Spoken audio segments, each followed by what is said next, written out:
Maligayang pagdating sa pagtatanghal na ito sa kasaysayan ng Pilipinas. Ngayon, tatalakayin natin ang kolonisasyon ng mga Amerikano sa Pilipinas.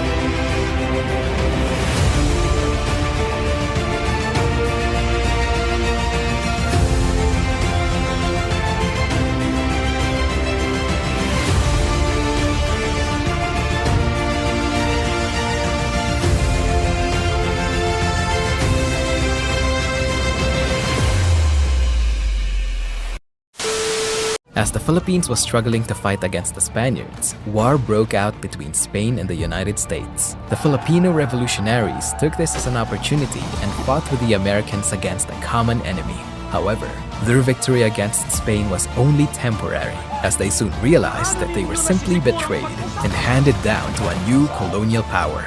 This is the American occupation of the Philippines.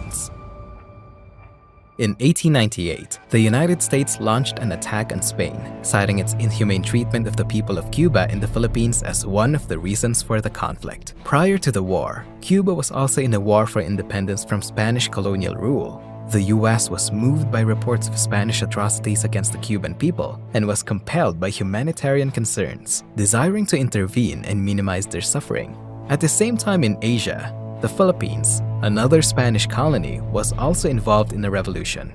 The US perceived this as a chance to extend its influence into Asia and establish its position as a global power. The Philippines is a coveted territory, abundant in valuable resources such as timber, minerals, and arable land, and its good position in the heart of Southeast Asia rendered it as an essential gateway to the rest of the region. During this period, the US was also driven by a sense of superiority and a belief in the superiority of American-style democracy and capitalism. Numerous American leaders saw it as their responsibility to civilize and modernize the Filipinos, who they regarded as primitive and in dire need of American teaching and supervision. The United States arrived in the Philippines during the Battle of Manila Bay in May 1898, when the US Navy under Admiral George Dewey destroyed the Spanish fleet. The United States then deployed troops in Manila and began to seize the city, which permitted the Philippine revolutionaries elsewhere to gain control of the rest of the archipelago. However, the US support for the Philippines was fueled by American self-interest, rather than a genuine desire to aid the Filipinos in their quest for independence. The US initially pledged to assist the Filipino cause and assist them in establishing a democratic government and achieving eventual independence. But after its victory over Spain, the US broke its promise and planned to set up the Philippines up for annexation, much like it had done in Hawaii. Spain then gave up control of the Philippines to the US for $20 million after being defeated in the Spanish-American War, which made the Philippines a colony of America.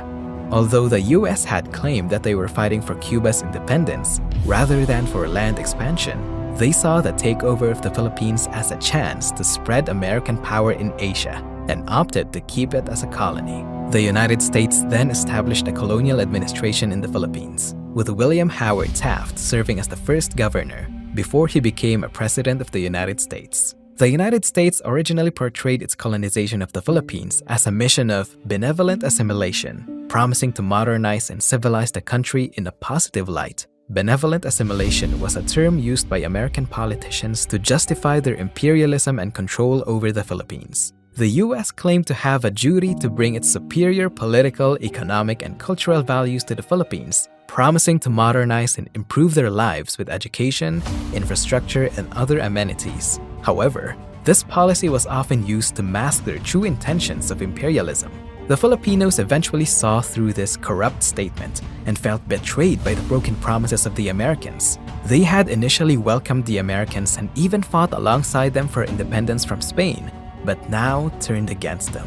This led to yet another bloody struggle, with the Filipino army ill-equipped, undertrained, disorganized, and still in the process of establishing itself against a stronger, better trained, and technologically advanced imperial power. After briefly tasting independence, the Filipinos had to fight for it once again. The escalating conflict between the United States and the Philippines sparked a full-blown war from 1899 to 1902, which American leaders peculiarly called the Philippine Insurrection. Filipino fighters employed a range of tactics, including guerrilla warfare, ambushes, and hit-and-run attacks. Although generally poorly equipped and lacking the training and discipline than of the American Army, they compensated for these deficiencies with their expertise in the local terrain. In contrast, the American military capitalized on superior technology, organization, and cutting-edge weapons and communication technologies, such as heavy artillery and the telegraph. Moreover, they established concentration camps and employed scorched earth tactics, such as the burning of villages and fields, which resulted in the displacement of millions of Filipinos and caused widespread suffering and starvation among the local population. The Philippine government also faced several internal conflicts that weakened its ability to fight against the Americans, including disorganization, corruption, and betrayal. Overall, the Filipinos proved to be a formidable defender, and the war was a grueling and expensive campaign for the United States as they faced a determined and resourceful adversary on an unfamiliar terrain. Ultimately, the Filipinos were defeated due to the overwhelming firepower and resources of the United States. Following their triumph, the Americans continued their plans to establish the Philippines as a colony. The United States enforced economic policies that favored American enterprises and undermined the Philippine economy, including policies that coerced the Philippines to import American goods and prevented Philippine industries from competing with American ones. The Americans also implemented educational policies that aimed to incorporate Filipinos into American culture and teach them English, which helped spread American influence in the Philippines. In addition, the government in charge of the colony used force to stop Filipino rebels. They did this by creating the Philippine Constabulary, which was a police force trained and given equipment by the Americans to maintain control and stop any uprising. In 1935, the US granted the Philippines a Commonwealth status, which provided some autonomy and self-government, but maintained absolute control over the country's foreign affairs and defense. The Commonwealth was established to facilitate the Philippines' preparation for eventual independence, and it was led by distinguished Filipino leaders, with Manuel Quezon as its inaugural president. During this period, the Commonwealth had its own constitution, legislature, and judiciary, and enjoyed more autonomy than it had under previous American colonial rule. It was not until 1946 when the United States would finally grant full independence to the Philippines, along with other countries that were pushing for self-determination and decolonization after World War II. The United States' granting of independence was seen as keeping their promise to allow self-rule in the Philippines and acknowledging the Philippines. Nagtapos ang unang yugto ng revolusyon noong pinirmahan ni Aguinaldo ang Pact of Biak na Bato. Ngunit, alam natin na hindi natatapos ang laban ng mga Pilipino. Ano nga ba talaga ang mga sumunod na nangyari? Paano tayo napasailalim sa Amerika noong Philippine-American War? Masasagot ito kapag pinanood mo ang buong video.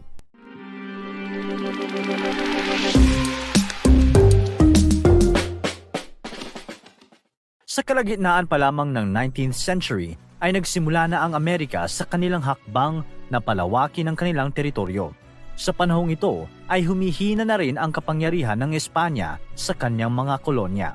Sa Pilipinas, pagkatapos pirmahan ang Pact of Biak na Bato, ay nagkaroon na ng mga plano para sa reforma. Ang noon ay Governor General Primo de Rivera.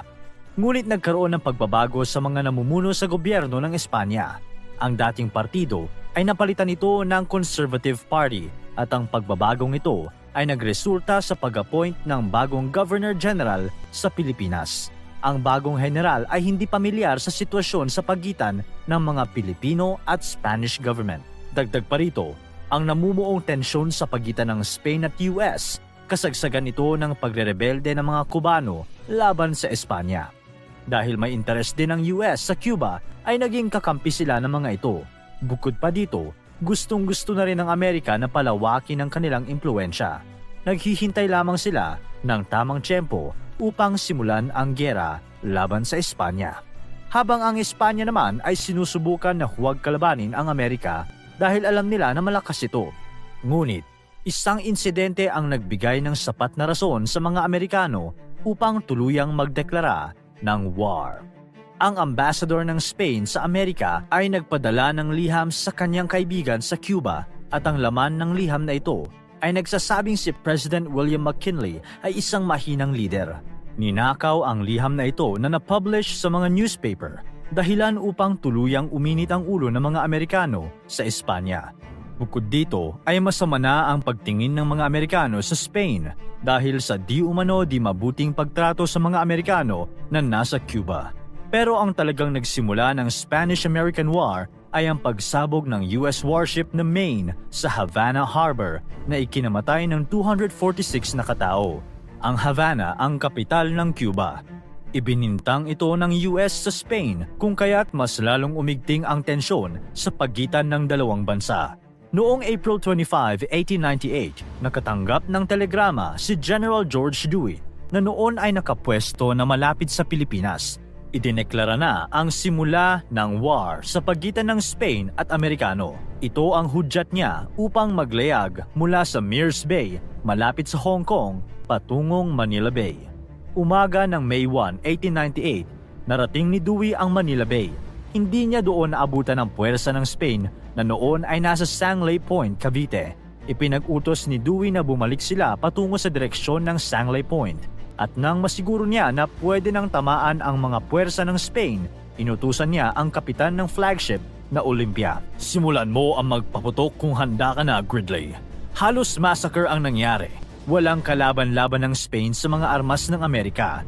Ang pagkapanalo na ito ng Amerika ang nagbigay ng excitement sa mga Amerikano na noon ay hindi alam kung nasaan sa mapa ang Pilipinas. Matapos matalo ni General Dewey ang mga barko ng Spain sa Battle of Manila Bay, hinarangan niya ang Intramuros upang walang makaalis o makapasok na barko mula sa Espanya. Sa kasagsagan nito, si Aguinaldo at ang kanyang government na in-exile ay nasa Hong Kong. Nabalitaan nila ang kaguluhang naganap sa pagitan ng Spain at Amerika at napagtanto na oportunidad ito upang tuluyang patalsikin ang mga Espanyol sa Pilipinas. Ngunit, noong panahong ito ay nagkakaroon ng tensyon sa loob ng kanilang grupo dahil sa hatian sa pera na natanggap mula sa gobyerno ng Spain noong pinirmahan nila ang Biak na Bato. Dahil dito, dinemanda ni Isabelo Artacho si Aguinaldo. Hindi dinaluhan ni Aguinaldo ang hearing. Tumakas siya patungong Singapore kasama si Gregorio del Pilar at J. Leyva. Doon ay kinausap siya ni E. Spencer Pratt, ang American consul sa Singapore. Dito sinabihan ni Pratt si Aguinaldo na magtiwala at lumaban kasama ang Amerika laban sa Espanya. Nagpahayag naman si Aguinaldo ng kanyang kagustuhan na bumalik sa Pilipinas upang muling simulan ang revolusyon. Sinabi ito ni Pratt kay Dewey na kaagad namang sinabi na pabalikin si Aguinaldo sa Hong Kong. Ngunit noong bumalik siya, nakaalis na ng Hong Kong si General Dewey. Ngunit inabutan naman niya ang American consul sa Hong Kong na si Roosevelt Wildman at sinabi nito sa kanya na nag-iwan ng utos si Dewey para sa pagbabalik ni Aguinaldo sa Pilipinas. Inabisuhan niya pa ang general na magtayo ng military government pagdating sa Pilipinas. Ngunit pagkatapos ng gyera, dapat ay pareho sa US ang gobyernong kanyang itatayo. Kasunod nito, inutusan ni Aguinaldo si Wildman na bumili ng mga armas para sa Pilipinas. Ang unang batch ng mga armas ay nabili niya pa, ngunit ang pangalawa ay hindi na. Hindi niya na rin ibinigay pabalik kay Aguinaldo ang pera. Bago bumalik sa Pilipinas ay nagkaroon ng meeting ang Hong Kong Junta, ang gobyerno ni Aguinaldo sa Hong Kong. Sa meeting na ito ay tuluyang napagdesisyonan na dapat silang bumalik sa Pilipinas upang muling lumaban. Tuluyan siyang nakabalik sa Cavite noong May 19, 1898. Pagkatapos nito ay nag-usap sila ni General Dewey sa flagship na Olympia kung saan sinabi niya na walang intensyon ng Amerika na gawing kolonya ang Pilipinas. Ang balitang bumalik na si Aguinaldo sa Pilipinas ay muling bumuhay sa mga Pilipino. Marami sa kanila ang nag-volunteer para sa panibagong revolusyon at sa mga panahong ito ay isa-isa nang bumabagsak ang mga probinsya sa kamay ng mga rebeldeng Pilipino at unti-unti nang humihina ang kapangyarihan ng Spain sa Pilipinas. Halos buong Luzon, maliban sa Cavite at Port of Manila ay nasa kamay na ng mga Pilipino. Ngunit, iba ang takbo ng tadhana para sa mga Pilipino. Walang plano ang mga Amerikano noong panahong ito na atakihin ang Intramuros dahil kulang ang kanilang mga sundalo. Ang grupo naman ni Aguinaldo ay pinalibutan ang Intramuros at pinutol ang supply ng mga pagkain at tubig. Kaya naman, gutom at uhaw ang inabot ng mga naninirahan sa loob. Sinabihan ni Aguinaldo ang noon ay Governor General na si Agustin na sumurrender na, ngunit hindi ito sumuko dahil ito ay kalapastanganan sa kanilang Code of Honor. Noong dumating ang reinforcement mula sa Amerika, dito na nagsimula ang paghahanda para sa pag-atake sa Manila. Habang nangyayari ito ay sinubukan ni Dewey na kausapin si General Agustin para sumurrender sa pamamagitan ng Belgian Consul. Alam na ni Agustin na tiyak na sila ay matatalo kaya't may plano na siyang sumuko, ngunit nang malaman ito ng Peninsular Government, pinalitan nila si Agustin at ginawang general si Jaudene. Ngunit alam din ni Jaudene na tiyak na ang kanilang pagkatalo, kaya't upang hindi mapahiya, nakipagnegosasyon siya kay General Dewey at kay General Merritt na magkaroon ng mock battle upang hindi sila masyadong mapahiya. Sumang-ayon dito si Dewey, ngunit sinabi ni Jaudene na hindi dapat makapasok ang mga rebeldeng Pilipino sa pagdadausan ng mock battle. Sumang-ayon dito si Dewey at sinabi pa na hindi nila hahayaan na makapasok ang mga Pilipinong rebelde. Habang nangyayari ito, naniniwala pa rin ang mga Pilipino na kakampi nila ang mga Amerikano. Noong mga panahong ito ay halos kontrolado na ng mga Pilipino ang buong Manila. Sila din ang nagsilbing watchdog sa mga Espanyol na nasa Intramuros. Ngunit noong dumating na ang reinforcement mula sa Amerika, sinabihan ng mga Pilipino na umalis na sa Bayside ang Intramuros dahil ito ay popwestuhan ng mga Amerikano. Noong una ay sinabi ni Aguinaldo na dapat ay nakasulat ang utos na ito mula kay General Merritt. Sinabi naman ng general na gagawin niya ito matapos nilang lisanin ang Bayside. Ginawa ito ng mga Pilipino. Ngunit ang nakapagtataka ay sunod-sunod pa rin ang pagdating ng mga reinforcement mula sa Amerika kahit halos matalo na ng mga Pilipino ang mga Espanyol. Dito na nagduda ang gobyerno ni Aguinaldo sa totoong layunin ng mga Amerikano. Ang Amerika naman ay unti-unting pumwesto para sa kanilang mock battle, habang si General Anderson ay nagpadala ng telegrama kay Aguinaldo at sinabing huwag pumasok o pumwesto sa Pasig River dahil sila ay papuputukan. August 13, tuluyang nangyari ang mock battle matapos ang ilang negosasyon kay General Jaudene. Kahit na sinabihang huwag sumali sa pag-atake, pinosisyon pa rin ni Aguinaldo ang mga Pilipino sa left flank ni General MacArthur. Tumagal ng ilang oras ang mock battle at bandang 11:30, itinaas ng mga Espanyol ang puting bandila, senyales ng kanilang pagsuko. Habang nangyayari ang lahat ng ito sa Manila, ay nagkaroon na ng pag-uusap sa pagitan ng Amerika at Espanya para sa pagkakaroon ng peace treaty. At habang nagaganap ito, ay napagkasunduan na dapat wala munang putukan sa pagitan ng dalawang kampo. Ngunit dahil pinutol ni Dewey ang lahat ng uri ng komunikasyon patungo sa Manila matapos ang Battle of Manila Bay, ay hindi na niya natanggap ang telegrama na nagsasabi nito. Matapos mapirmahan ng Treaty of Paris, pinalabas naman ni President McKinley ang Benevolent Assimilation na naglalaman ng totoong intensyon ng Amerika sa Pilipinas. Nakasaad sa dokumentong ito na magiging kontrolado ng United States ang gobyerno ng Pilipinas. Noong mabasa ito ni General Otis, nakita niyang maaaring maging negatibo ang dating nito sa mga Pilipino dahil ang nais ng Amerika ay makuha ang loob ng mga Pilipino at upang makuha ang kanilang loob, hindi dapat nila maramdaman na sasakupin sila. Kaya't noong ilinathala ang Benevolent Assimilation, binago ni Otis ang ibang parte nito upang ang dating ay nandito ang Amerika upang tulungan ang mga Pilipino. Ngunit si General Miller sa Iloilo ay inilathala ang orihinal na bersyon nito. Napasa kamay ito ng mga revolusyonaryo at nalaman ang totoong nais ng Amerika. Binatikos ito ni Luna sa pahayagang La Independencia. Kasunod nito, nagpalabas naman ng counter-proclamation si Aguinaldo o pagkontra sa proclamation na ito.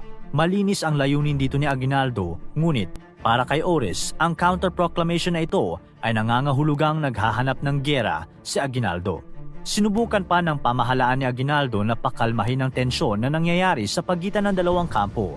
Nakipag-usap sila sa mga Amerikano sa isang conference. Pinaniwala naman sila ng mga ito na pakikinggan nila ang mga hinaing ng mga Pilipino. Ngunit naging taktika lamang nila ito upang huwag munang magkaroon ng labanan sa pagitan ng dalawang kampo dahil wala pa ang kanilang reinforcement. Ang lumalalang tensyon sa pagitan ng Amerika at Pilipinas ay tuluyang pumutok noong February 4, 1899 nang magkaharap ang mga Amerikano at Pilipinong sundalo sa San Juan Bridge.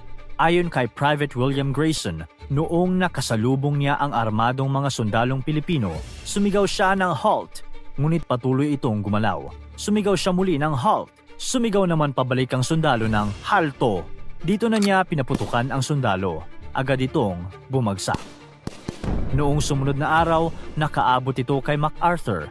Nang malaman nito, hindi nagdalawang isip si MacArthur na ideklara ang pagsisimula ng giyera sa pagitan ng dalawang kampo. Si Aguinaldo naman ay sinubukan pang padalhan ng liham si Otis upang linawin na hindi kautusan ni Aguinaldo ang gulong nangyari. Ngunit ang sabi ni Otis, dahil nagsimula na ang kaguluhan, ipagpatuloy na lamang ito. Sinubukan pa ni Aguinaldo na paimbestigahan ang nangyari, ngunit ang mga Amerikano ay nagsimula ng atakihin ang iba't ibang parte ng Manila. Napasakamay nila ang Pasig at iba pang lungsod sa Maynila. Pagkatapos mapasakamay ang La Loma, sunod nilang naging target ang Caloocan kung saan naghihintay si General Luna. Nanalo ang mga Amerikano dito, ngunit nagkaroon ng plano si Luna na muling kunin ang Manila. Ngunit nabigo siya dito. Tumakas siya papuntang Pulo kung saan itinatag niya ang kanyang headquarters. Noong dumating ang reinforcement ng mga Amerikano, nakuha nila ang Pulo at narating ang Malolos kung nasaan ang gobyerno ni Aguinaldo. Tumakas naman si Aguinaldo at ang Republika patungong San Isidro, Nueva Ecija. Pagkatapos magpahinga ng saglit sa Malolos, ay sinunod naman ni MacArthur ang Kalumpit. Maganda ang depensa dito ng mga sundalo ni General Luna dahil nandyan ang Bagbag River na kailangan pang tawirin ng mga Amerikano. Ngunit nabigo silang depensahan ito. Ang dahilan, noon, ang mainiting ulo na si Luna ay kailangan pumunta sa Pampanga upang harapin si Mascardo at tanging si General Gregorio del Pilar ang naiwan upang magdepensa. Natalo sila at dito na nagsimula ang sunod-sunod na pagbagsak ng mga probinsya at lungsod sa mga Amerikano. Sa kabila nito, may namumuong tensyon sa loob ng gabinete ni Aguinaldo at nagresulta ito sa pagpatay kay Luna na siyang may tanging kakayahan upang labanan ang mga Amerikano. Hindi nasunod ang mga plano ni Luna. Sa ibang parte naman ng Pilipinas, naging pahirapan para sa mga Amerikano na makuha ang Iloilo sapagkat pinag-utos ng mga rebelde na sunugin ang sentro ng Iloilo upang hindi ito magamit ng mga Amerikano bilang base ng kanilang operasyon. Ngunit napasakamay pa rin nila ito. Sunod naman ang Cebu na hindi din naging madali sapagkat pinapatay ng mga rebelde ang mga sumusuko sa mga Amerikano kung kaya't hindi naging madaling kunin ang loob ng mga Cebuano. Ang Negros naman ay maka-Amerikano at kusang nakipag-alyansa sa kanila. Nagpasa pa sila ng konstitusyon sa mga ito. Ang mga Muslim naman at Amerikano ay nagkaroon ng Bates Treaty kung saan sinubukang kunin ng mga Amerikano ang tiwala ng mga Muslim. Nakasulat sa treaty na ito ang sovereignty ng US sa Sulu, ang respeto sa mga Muslim at marami pang kasunduan. Si Aguinaldo naman ay nagpalipat-lipat ng kampo. Inakyat niya kasama ang pamilya at natitirang sundalo ang kabundukan hanggang sa narating nila ang Tirad Pass. Dito ay sinubukan ni Del Pilar na pigilan ang mga Amerikano na masundan si Aguinaldo habang siya ay tumatakas. Dito na din natapos ang buhay ng batang general. Panoorin ang aming video tungkol kay Goyo para sa mas maraming detalye. Narating ni Aguinaldo ang Palanan.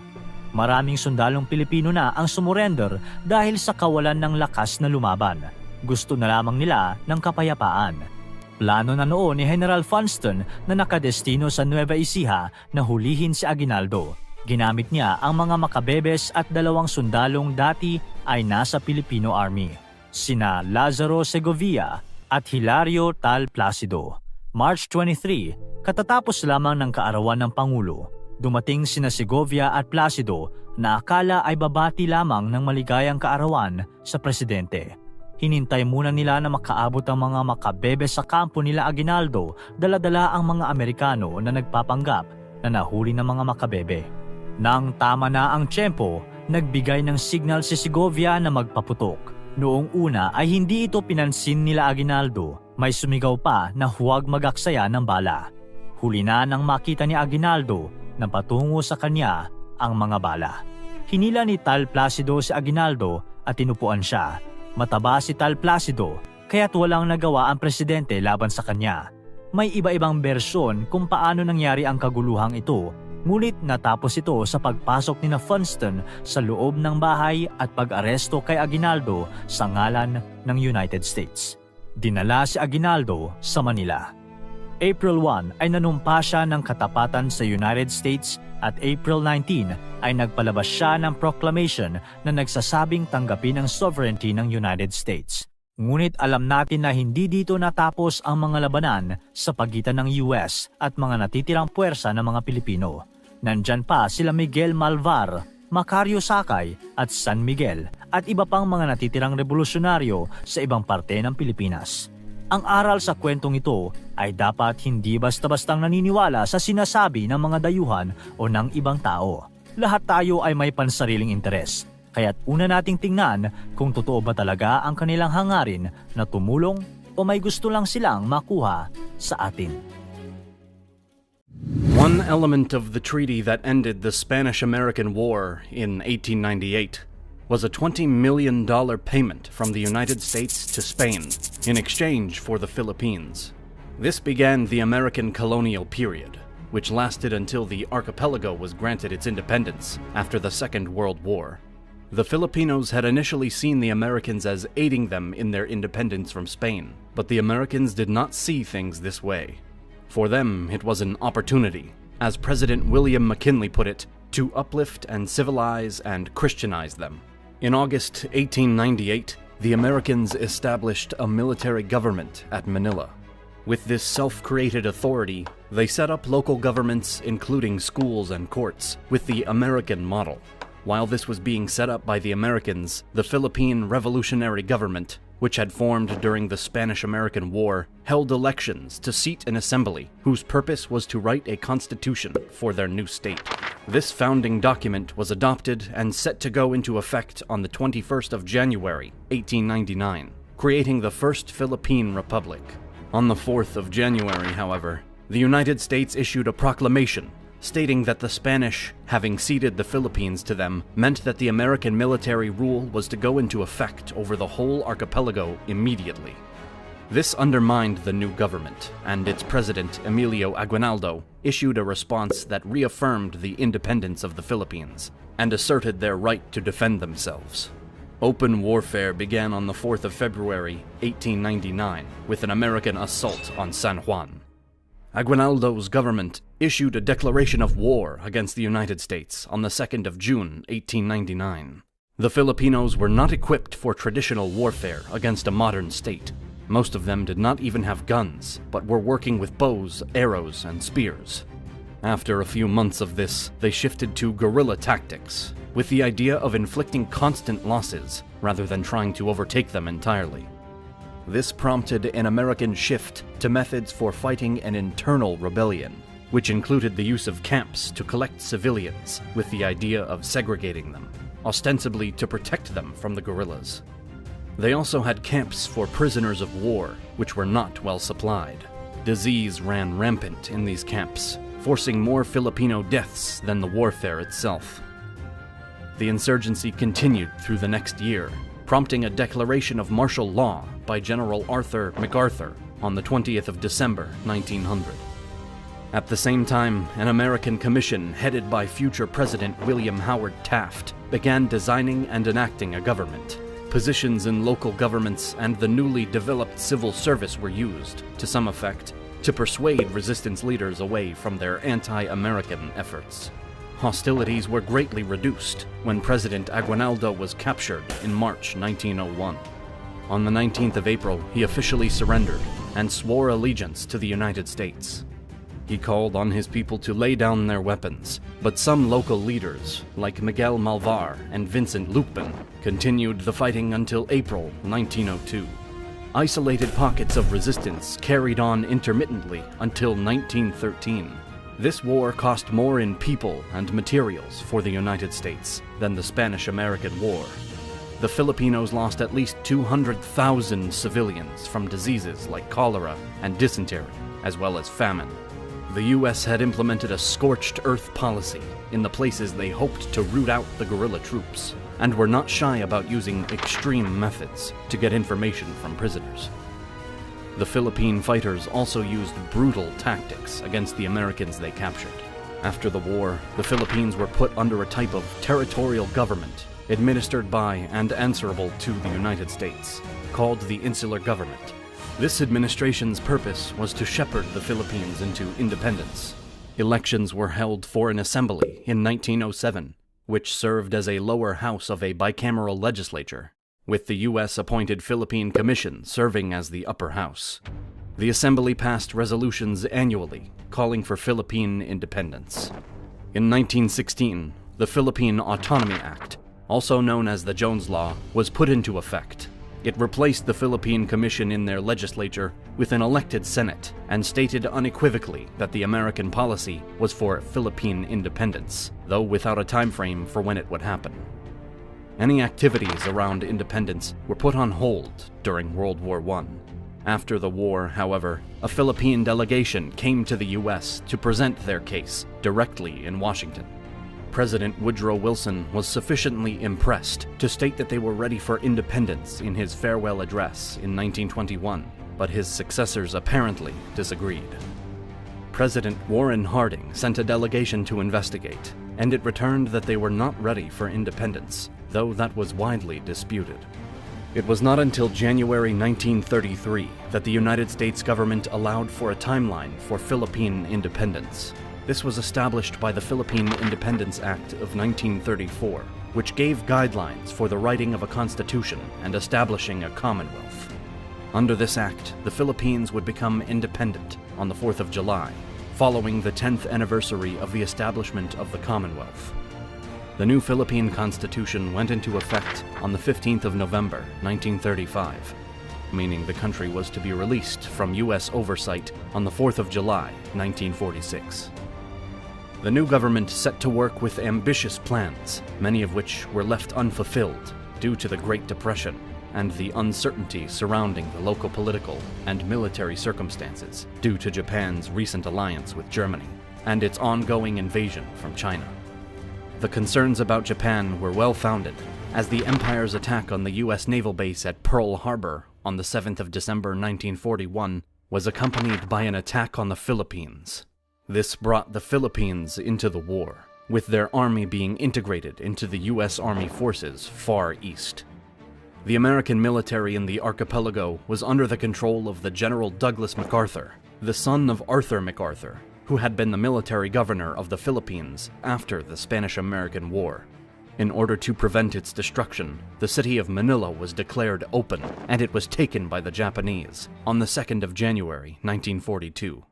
Smuggled out with General MacArthur and his staff and family, the Philippine President and Vice President Manuel L. Quezon and Sergio Osmeña set up a government in exile in Washington, D.C. The Japanese set up a puppet government called the Philippine Executive Commission, whose purpose was to oversee the transition of the Philippines to an independent state.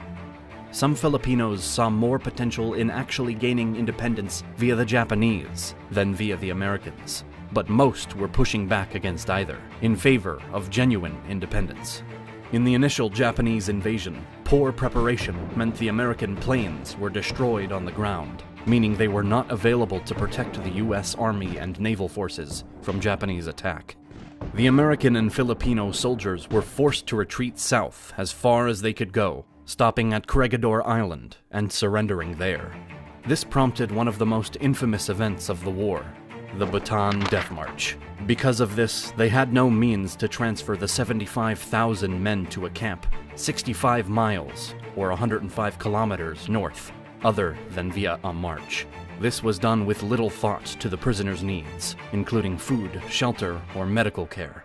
Because the Japanese didn't believe in surrender, they saw no value in the men and treated them accordingly. The numbers vary widely, but it is estimated that approximately 600 Americans and as many as 15,000 Filipinos did not reach the camp. This would later be avenged by American paratroopers and special forces units, who rescued the prisoners and retook Corregidor in February 1945. The Japanese did everything they could to dehumanize the Filipinos, making for a particularly brutal occupation. Forced labor was common, including forcing women, children, and some men into slavery as comfort women for the Japanese soldiers. The actions of the occupiers prompted a fierce backlash in the form of an underground resistance movement. This resistance was organized as isolated guerrilla cells, scattered throughout the archipelago. By the end of the war, nearly 300,000 Filipinos were directly involved in guerrilla activities, with an unknown number supporting them. In October 1944, the Americans returned to the Philippines under General MacArthur. In the intervening years, the Philippine guerrillas had destroyed a great deal of the Japanese control and were able to provide intelligence and work alongside the Americans. This was after a protracted argument between the Army and Navy about whether the archipelago needed to be liberated by the Americans at all. Due to his own and his father's involvement with the Philippines, MacArthur felt a personal need to assure the Commonwealth's liberation. The major push to retake the islands was the Battle of Leyte Gulf on the 23rd to 26th of October 1944, which is still known as the largest naval battle in history. The main Allied fleet, consisting of the heavy American aircraft carriers, fast battleships, and most modern escorts, was commanded by Admiral William Halsey. They were on the eastern side of the Philippine Islands, where they saw Japanese carriers coming from Japan with the apparent intent of attacking the invasion fleet. As soon as they were seen, they turned back, with the Americans racing behind them, away from the Philippines. At the same time, a fleet of Japanese battleships and heavy cruisers, under the leadership of Admiral Kurita Takeo, came from the Dutch East Indies toward the American invasion fleet on the western side of the islands. This was the primary Japanese strike group, not the fleet after which Halsey chased. They ran into a line of American submarines, which attacked, damaging and sinking some of the ships. They called for help, prompting American planes to be launched from nearby aircraft carriers. The Japanese super battleship Musashi was sunk, after which the Japanese turned around. The Americans thought they were retreating, but they turned back around as soon as the American attacks stopped. They attacked the American destroyers and aircraft carriers, who fought back so fiercely, some sacrificing themselves, that Kurita thought the entire American fleet was in front of him. He turned around again, not realizing he was in a better position. On the same night, a third Japanese group encountered the older American ships at the Surigao Strait, which had been placed to provide bombardment to support the invasion. Using their radar, they were able to destroy most of the Japanese ships before they were aware Americans were in the strait. Because some of these were ships from Pearl Harbor, which had been restored, this is thought of as avenging that attack. This was the last battleship versus battleship engagement in history.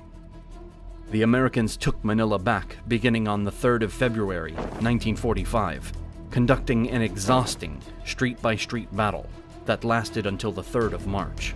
Some of the heaviest fighting actually happened in the baseball stadium, where the Japanese used the dugouts like bunkers.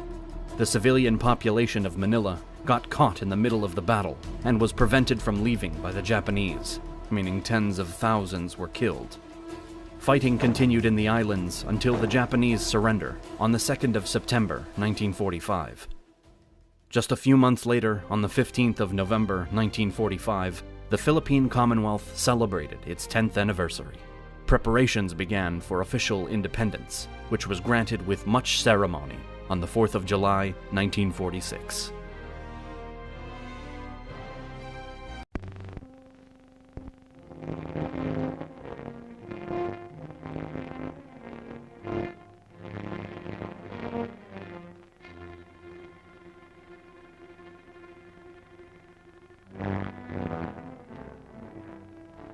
This is Arthur Rankin reporting to you from the Philippines. I arrived in Manila just as radio news came that Japan French Indochina. The Philippines are really our Pacific hotspot now, but I found Manila calm on the surface. The Jap quarters of Manila showed business almost as usual, although President Roosevelt's drastic economic actions must have hit hard here. In old Manila, these Igorots, descendants of savage mountain tribes, calmly blew smoke rings at the Pacific crisis and made it hard to believe that Japan and danger lay only a few hundred miles across the sea. My first official call was on the American High Commissioner, Francis B. Sayre, whom the Philippines regard as a real American friend. Sayre quickly arranged for me to film an historic event, General Douglas MacArthur's call on President Manuel Quezon. MacArthur presents his appointment as commander of the new U.S.-Philippine Combined Forces. Quezon has just been renamed for the presidency on a platform that fully endorses American efforts. General MacArthur's Philippine Army really amazed me. Well equipped, they're all over the islands.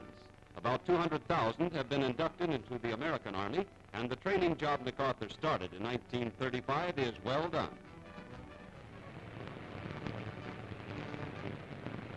The U.S. Navy is very much in evidence. In Manila Bay, a small destroyer and submarine force does patrol duty, just enough of a force to do a holding-off job until the main Pacific Fleet could take position. All incoming ships are under Navy scrutiny, and I photographed the Japanese liner Fushimi Maru, which cut her stay short when the U.S. cracked down on Japanese credits. Some former Danish freighters are here, going into service now under American sailing orders. Top Navy man is Admiral Thomas C. Hart, commander of the Asiatic Fleet, and his biggest fleet in the Philippines is sky ships rather than sea ships. Big Navy PBY flying boats are here in impressive numbers. Naturally, figures are secret. Crack Navy men are here, old-timers, for Manila is no place for rookies these days. These big patrol bombers can fly to Siam and back and then some. After signing Navy censorship agreements, I got permission to go along on a routine convoy inspection flight. We spotted a convoy almost immediately. These Philippine waters are adequately mined, and shipping only enters the minefields under proper Navy escort. We made contact with a Navy submarine doing its patrol job on the surface.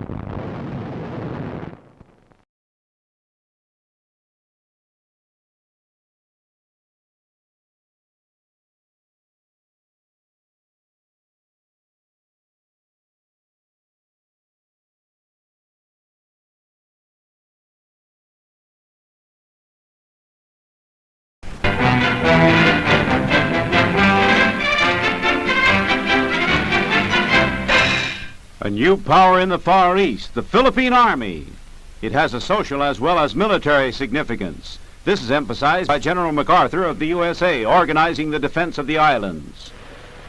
The Philippines Defense Act is, in effect, a charter of individual liberty and national freedom.